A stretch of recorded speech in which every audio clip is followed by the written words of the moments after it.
Hey fellas YouTube, this is Robbie speaking. My hair's a little bit of a mess right here. I apologize. I try to get it down, but I don't want that to ruin this video. And I've been busy with a lot of stuff lately. I just had a book signing not too long ago. If you haven't gotten yourself a copy of my book Cheetah Team, it's out on Amazon. Go get it in the link description down below, please. I appreciate that. But that's not what we're here to talk about. As you can see by the thumbnail, by this photo, we are going to be talking about Outlaw Star. The manga came out in 1996 and the anime was 1998. And when it came out in 1998, it was produced by Sunrise Studios, the same people who worked on Cowboy Bebop, which is another space western, and then there was another space western at the time called Trigun. I have reviewed these two animes before, and even though I have not reviewed Outlaw Star yet, it is an anime that I've had watched before. It was an anime that I watched just before I began YouTube, and so this was one of those animes that kind of inspired me to watch more classic anime, and then later that inspired me to review classic anime. And so I thought, like, okay, I just watched the entirety of the Hunter x Hunter anime, and so I want to watch something a bit smaller, actually a lot smaller. And so I decided to rewatch Outlaw Star and just refresh my memory on this anime, because I remember liking it, but I don't think I loved it. But how do I feel now with Outlaw Star? Do I feel the same? Do I like it less? Do I like it more? Well, we're gonna talk about it. So Outlaw Star is about these outlaws. They call themselves outlaws. I guess they're like mercenaries, something like that. They take on jobs, they take on missions, and they travel the galaxy to find the galactic ley line, whatever that... We don't know what that means at the very beginning, but later, at the end of the series, you do see that.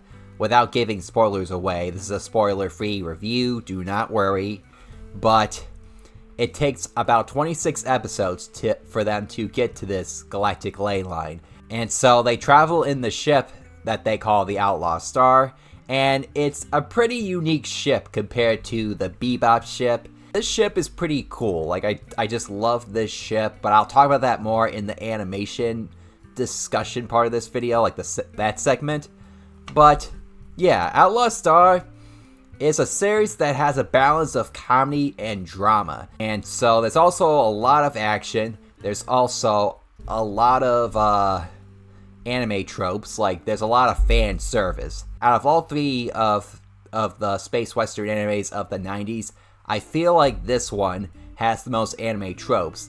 And that Cowboy Bebop is more mature if you have already seen it. And Trigun kind of started off really, really funny, but then slowly developed into a more depressing and serious show. Outlaw Star stays the same throughout the entirety. The manga was written by Takahito Ito, whatever his name is. I might leave the caption right here for you guys if you can see it. Takahiko Ito. So I think I pronounced it right. That's the best I can pronounce it as an American. But anyway, though, he was a huge Star Wars fan. And out of all the space westerns, this is the one that feels a bit more like Star Wars, but as its own thing. Some people say that this is a ripoff of Cowboy Bebop, but that is not true, because this came out in 1996 as a manga, like I said before. So you cannot say, like, oh, one ripped off the other. You also get some inspirations from Chinese folklore, like traditions and all that from ancient times, and that's pretty cool. You have these K-pirates who use this magical ability, and you could say it's kind of like the dark side of the Force. Let's talk about the animation. Now, I said earlier in the video that the ship looks amazing. The Outlaw Star itself, all nice and red. But what's even more unique about the Outlaw Star is that it's a grappler ship. That's what they call it. And it's basically a ship with arms. So picture the Millennium Falcon with arms. That's what the Outlaw Star is. and it's amazing when it's going up against all these other ships and they don't know what a grappler is. They're completely caught off guard with these arms. And then what's even more cool is when it goes up against another grappler ship and they're trying to push each other back. Like, it's really neat. It makes this space battle in Outlaw Star look unique, like all the space battles. But that's like the only good thing about the animation. I mean, I do like some of the character designs. I mean, I like the classic shoujo look for Malphina. I like the mature 90s look for someone like Twilight Suzuka. But that's pretty much it, though. The rest of the animation is kinda sloppy. And I talked about this before in some other animes like Flame of Recca, where the character designs look so different. Like, one time a character looks like this, and then there's another scene where they look totally different.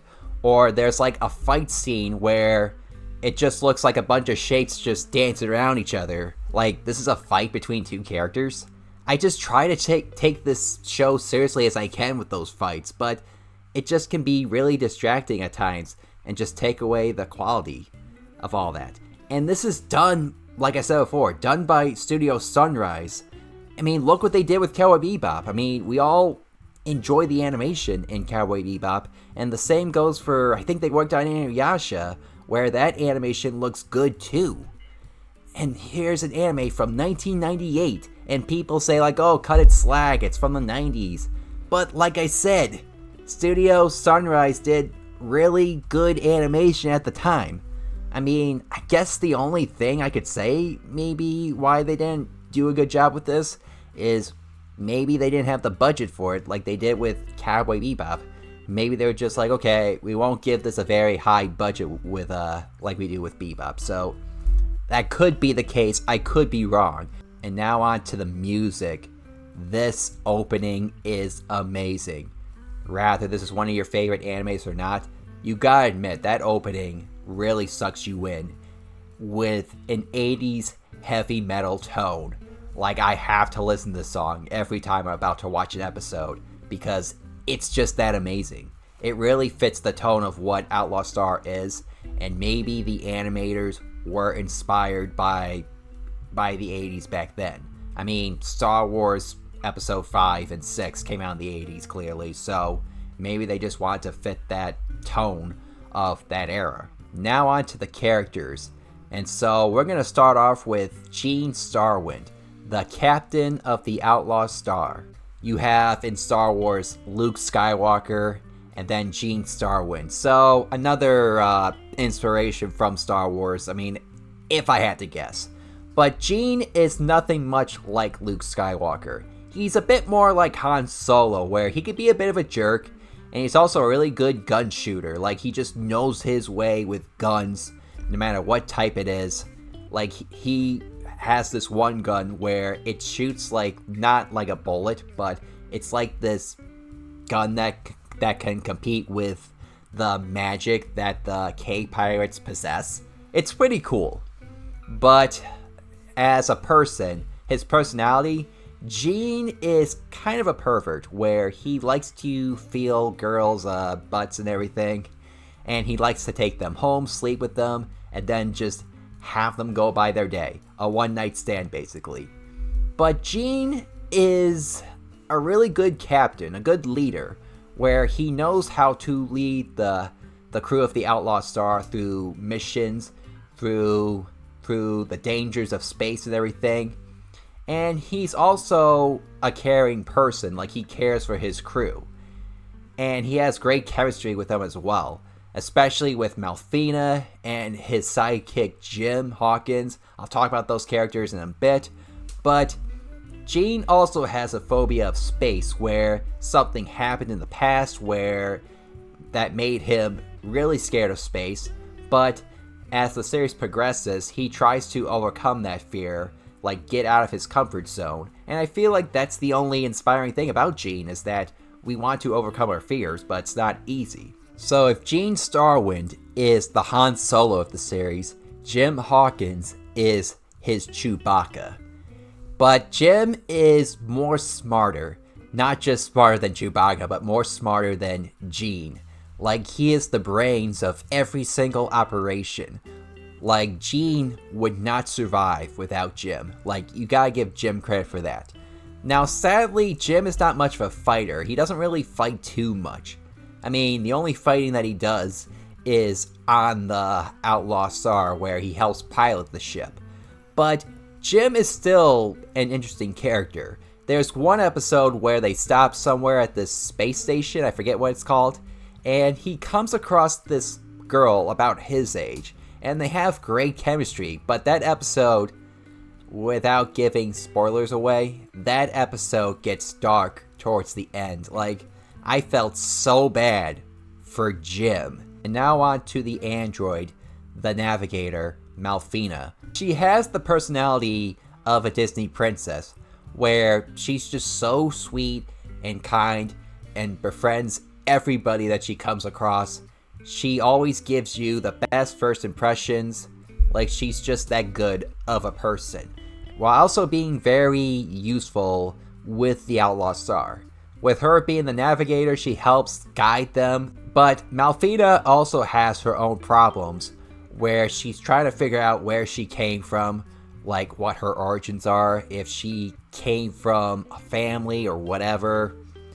Like, Malfina is a character that doesn't even know herself.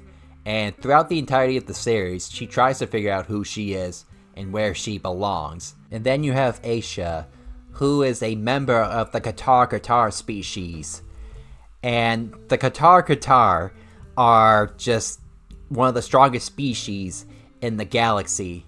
Say the name Qatar 10 times fast. Like, seriously. Qatar.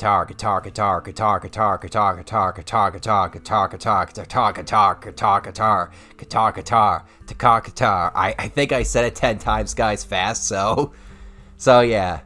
I'm done with that, though. Anyway, though, she's very proud of her race, her species. And so you feel like she might be a serious character, whereas Aisha is actually the opposite, where she's more like the comic relief, where she just has the most funniest of moments, the most humorous, and she also takes on odd jobs in the galaxy as the Outlaw Star just travels through the galaxy. Like, one moment she'll be fighting bad guys, and then the next moment she'll be washing dishes to pay her debt to a restaurant. It's really funny, and in a way, I feel bad for her. But it's just, I just can't help but laugh at it. And last but not least, we have my favorite character, Twilight Suzuka, the assassin with the wooden sword. Don't underestimate her, just saying. Now, she is voiced by Wendy Lee, the same person who voiced Faye on Cowboy Bebop.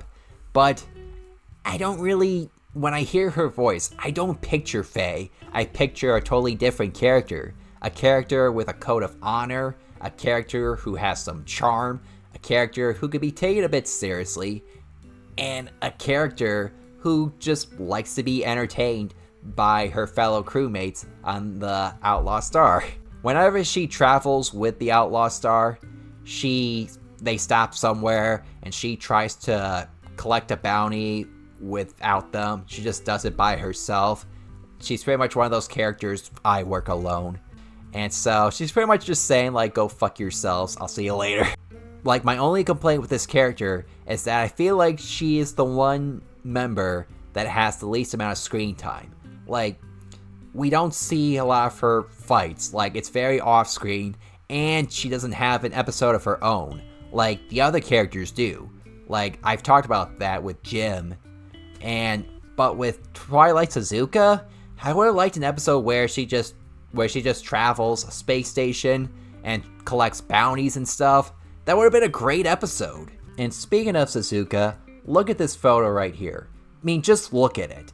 Would this crossover be really, really cool between Cowboy Bebop and Outlaw Star, or at least these two characters? I mean, it would be like, say, with Cartoon Network, where they had those shorts, those promos, where characters would interact with each other, like in the 90s, the 2000s. Like, you can see, like, classic Hanna-Barbera characters, like Fred Flintstone and Scooby-Doo, interact with Dexter or the Powerpuff Girls or Johnny Bravo. Come on, Japan. Come on, anime studios. Just work on this.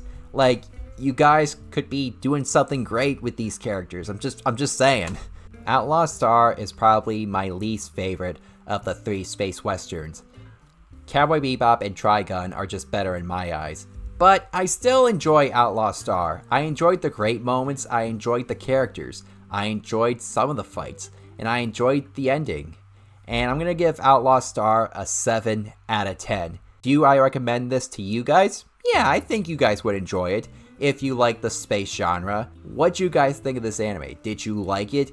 Did you not? Did you watch it back on Toonami? Because I forgot to mention that this is a Toonami classic. And if you are new to this channel, please make sure to hit that subscribe button, hit that like button. Thanks for watching, guys. I'm Rob A, and may the anime force be with you.